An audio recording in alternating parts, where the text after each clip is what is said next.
Hey everyone, Brendan Snyder here. How are you? Thanks so much for joining me, and welcome to the 1/3 part of 2025 where I'm asking the question, what is the best album of 2025 so far? So we've already got 4 months under our belt here. And if you guys have been following me on my channel, then you know that I have felt that there hasn't been a lot of big name artists dropping albums. And so we've had a lot of smaller artist names dropping albums. Doesn't mean there hasn't been great music, there certainly has, but it's not immediately apparent as what the best album of 2025 is just yet, but I've got some contenders and I want to run through those with you and then have you guys weigh in as to what you think is the best album of 2025 so far as we begin to head into the halfway year mark where I'll actually do a full 20 album countdown at that time. But for now, we're just going to sort of clock in where we are with things. And we'll get into it in just a bit here. But before we start, if you're new to my channel and haven't already hit the subscribe button, please do. Also leave a comment, hit like, all those things do help support my channel. I'd greatly appreciate it. And of course, as an added bonus, by turning on notifications, you'll never miss an episode and stay up to date on really cool things like this. We're going to run through some albums and try and discern what we think the best album of 2025 is so far. Remember, we're only 4 months into it at this point. So lots of good stuff has come out. There's been a lot of good music, but there hasn't been any of those really big name artists like a AC/DC, a Bon Jovi, a Judas Priest, ones that we had in the last couple of years that really sort of defined big albums to look forward to. And we don't even have any of that stuff on the horizon.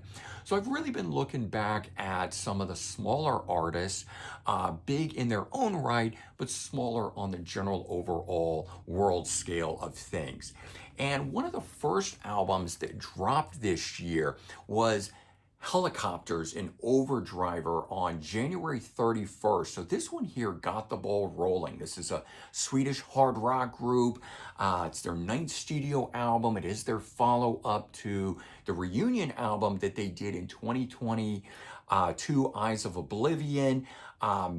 This here being their 30th anniversary, so they're actually celebrating that on top of dropping this new album. And it just really caught me right. And so this one here for a while sat in the top spot and has been vying for that position up and down. This is a band that does killer garage rock revival style music. You've got Nikki Anderson at the forefront of this on guitar and vocals, but he's kind of an interesting guy because he doesn't necessarily come from the hard rock world. He's a drummer in a doom metal band, Lucifer. He was part of a death metal band, Entombed. He's got a soul band called Solution, where he's the singer and guitar player for that. And then he's got a more straight ahead rock band called Imperial State Electric. So being part of at least 5 bands that I'm aware of, because we're, of course, adding in Helicopters to it, really shows that this guy can play just about anything. And this is just one of those albums where each of the songs have struck me in a way, it become very memorable, long-lived in my mind after hearing it, and there's no filler, in my opinion, on the album. So at least right now, this album, total contender for top spot come the end of the year. And so right now I am doing these by release week. They're not in any particular order in terms of best or one being, better than the other sort of a thing. So also one that dropped on January 31st is Swedish AOR melodic rock band and synth heavy group Night Flight Orchestra, their new album Give Us the Moon, 7th studio album. The band itself formed back in 2007, so even though they sound like a 1980s synthwave style group, they're actually relatively new. And another interesting thing, like Helicopters, we have a band of guys that don't come from the world of 80s synth rock style stuff, yet that is what they are producing here. So We have guys from Soilwork, which is a melodic death metal group, Bjorn Strid, David Anderson coming together, and another melodic death metal group, Arch Enemy and Charlie D'Angelo on bass. So those people coming together. I think there's a few other people that round out the lineup. But I always found it very interesting and had kind of steered clear of this group for a long period of time because of that notion that these guys were from these melodic death metal groups, which is not a cup of tea that I choose to drink in the music listening world that I come from. But the sounds of this have some underlying dance, funk, and disco elements that add into that 80s melodic AOR synthwave style stuff that I really like. And while I do have really enjoyed their previous albums, this one here being their seventh, this one absolutely bowled me over in a way that none of the others had. This became my go-to album for weeks on end after it came out, just returning to it time and time again. There's always an album I select when I'm going to bed at night that I can just enjoy and melt into, so to speak, and fall asleep. And this album became that album for me. So it's just one of those really good albums that I don't know had checked all the right boxes, and I've been enjoying it through and through. And so that's just another one that is certainly a contending choice for 2025's top album. And it's going to be interesting to see whether or not we get some of those big name albums. We've certainly got some on the horizon. Alice Cooper has announced a reunion album with the classic 70s era lineup of the group. So that's kind of a big thing. We don't have any super big name albums on the horizon, although there's still stuff that could pop up. Yes is supposed to put out an album. I'm trying to think of some of the other ones that I've heard rumblings about. Molly Hatchet, there's other ones that are always being talked about, Guns N' Roses, but none of those artists have actually announced anything. And, you know, it could just be like years past where these things come and go and nothing actually happens. And so far, this year has been a really quiet year, which I've talked a lot about. I don't really know what it is.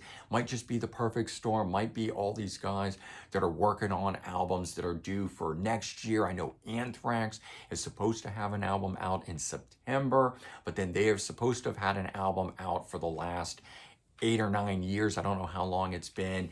And there's a lot of artists that are like that are supposed to be getting us new albums and they just haven't. So again, we'll have to wait and see what the second 2/3 of the year bring us. But one that I never would have expected for 2025 and just came out of the blue, and I probably wouldn't even know about it had Anthony Coviello, co-owner of Sound Exchange, gone to a concert and seen this and texted me and asked me if I wanted the brand new album. And I'm talking about Heartland rocker John Cafferty and the Beaver Brown Band, Sound of Waves. This album came out on April 11th. I think he saw the performance on either maybe the day before or the day of, and I got it like on that Saturday, which was fantastic. So I was able to enjoy it on release day. And it's only their third studio album under the name of John Cafferty and the Beaver Brown Band. 37 years on from Roadhouse, their last one in 1988. The band is better known for two soundtrack recordings that they did. Eddie and the Cruisers, one in 83, which had the #7 Billboard hit, On the Dark Side. You probably remember that. If you don't know anything else, you're going to know that. Go check it out. And then they would return for Eddie and the Cruisers 2 in 1989. And so those albums are what the band really is known for. And they had some other songs in movies. They had a song in the Rocky IV soundtrack in 85 and another Sylvester Stallone movie, Cobra, in 86. So this band, in the end, known a lot for its soundtrack work and not so much for its standalone work. They even for a period of time went out as voice of Eddie and the Cruisers as opposed to under their name of John Cafferty and the Beaver Brown Band, because so many people associated them as the Eddie and the Cruisers band, and not a lot of people are able to delineate between movie, fiction, and of course reality.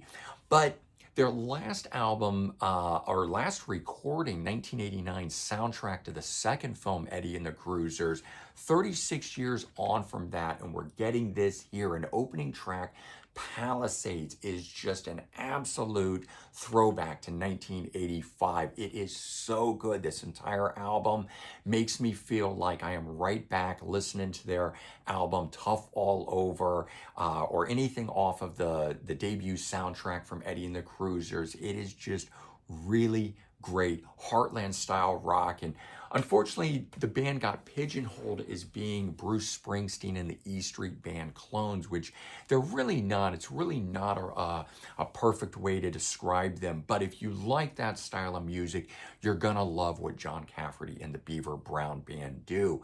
And we still have three original guys in the lineup, of course, namesake John Cafferty on vocals and guitar, and Gary Grimoli on guitar, and then Michael Tunes, better known as just simply Tunes, on saxophone.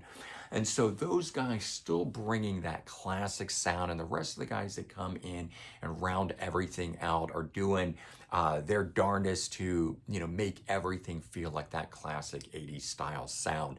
And I just have to say that this has been one of the albums that put the biggest smile on my face as a return to form style sound that I was never expecting to get in my wildest dreams, and the fact that I didn't even know it had been announced or was happening. So the shock of it all has been probably the coolest thing so far for me of the 2025 year, though we'll have to wait and see where that album lands in the end of the day.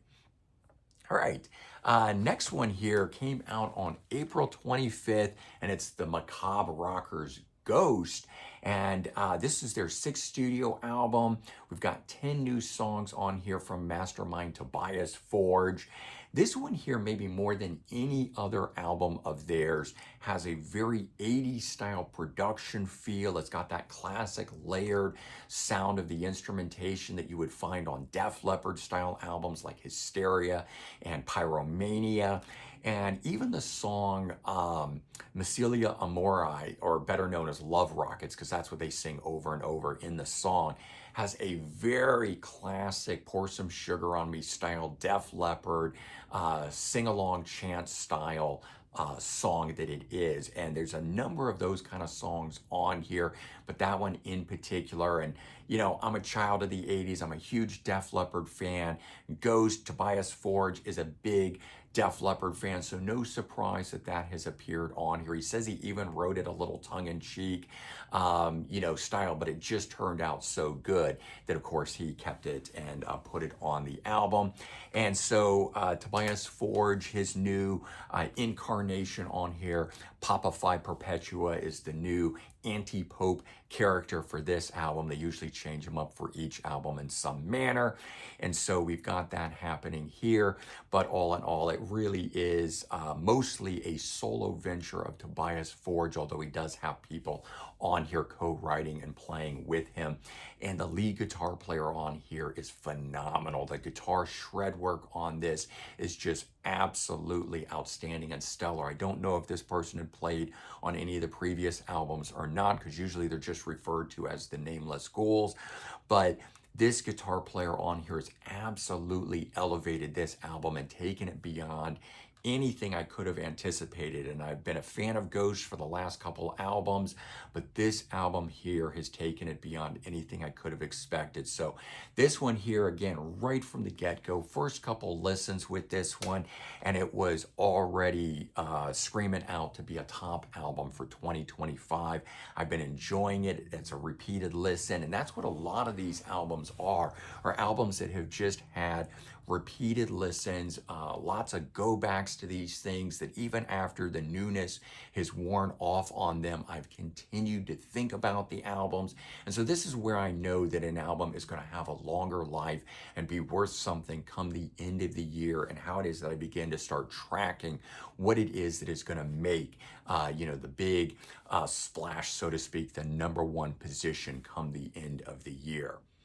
And the last one that I want to touch on here is actually a relatively new one here, and it's Little Feat, Strike Up the Band. It came out on May 9th, their 18th studio album. It's a follow-up to last year's Sam's Place, so we didn't have to wait very long. We're getting this one, but whereas Sam's Place was a blues album, a lot of covers, only one original song on that one, this one here has all original songs on it that are co-written by the band. And the last album had Sam Clayton, their percussionist, taking lead vocals, and he's got a very gravelly, deep, bluesy style voice, whereas we return to the more classic sounding New Orleans rock, soulful blues rock gumbo sound that we know Little Feat for. This album is a killer return to form style of that. So if you weren't a fan of that last album like I wasn't, it wasn't a bad album, but it just wasn't my cup of tea. This album is where it's at. This album here, Strike Up the Band, has everything you want from a Little Feat album, but even more than that, it's got just really good rock music on it where I wasn't expecting a lot. I went to play this album and each song, I thought, wow, this is another great song. Wow, here's another good one. And it just kept going all the way through to the end of the album, so much so that I started it over at the end of it, and I've been playing it nonstop since I've gotten it. It's an album that I've done a full review on, as I've done with most of these here, because the album turned out to be so good, I couldn't not share it with you guys. And so like these other ones that I've been talking to you about, it's an album that I know has made a big impression on me. And I hope a lot of these albums have made big impressions on you guys as well. Hearing some of these, and if they haven't, maybe watching this video here is gonna cause you to go at least give a listen, a stream to these albums. So we've covered 5 albums. We'll do it back to front now, where I just talked about the Little Feat album, Strike Up the Band, the Ghost album. We've got John Cafferty and Sound of Waves.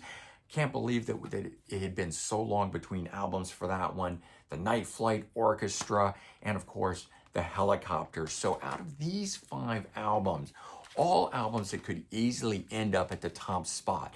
But I have to say right now, there's certain ones that initially sat at the top spot, both of these guys here, and an album that just blew me away. I'm bonkers over, but it's probably more a matter of the nostalgia of my childhood, growing up listening to this guy and hearing that music in those movies, which I really, really enjoyed. And the shock of this album being such a killer return to form album after 56 years that the band has been together. They started in '69, but I think that the album currently, for me, the #1 album for 2025 as we sit, is the Ghost album. And this one here is just turned out to be that repeat album, that album that for me, I can see being a great one for the remainder of the year. And so right now I'm going to say Skeletor sits as the best album of 2025. But as I said, all 5 of these albums could easily shift around, and we'll have to wait and see how things shake out, because the longevity of an album is certainly, a indicator of where things can go and how good an album is as to whether or not it's going to sit in the top spot at the end of the year. And so we will see, we'll wait and see. I would be curious to know whether any of these 5 albums you think were also top spot albums, or do you have another album that you've listened to that I've not covered here that you think should sit in the top spot? So certainly leave those in the comments. Let's debate, let's talk about what we think is the best album of 2025 so far, as we wait for the remaining 2/3 of the year to take place. And then, of course, we'll recap it at the end of the year. All right, everyone, take care, have a good one, and I'll talk to you real soon. Bye-bye.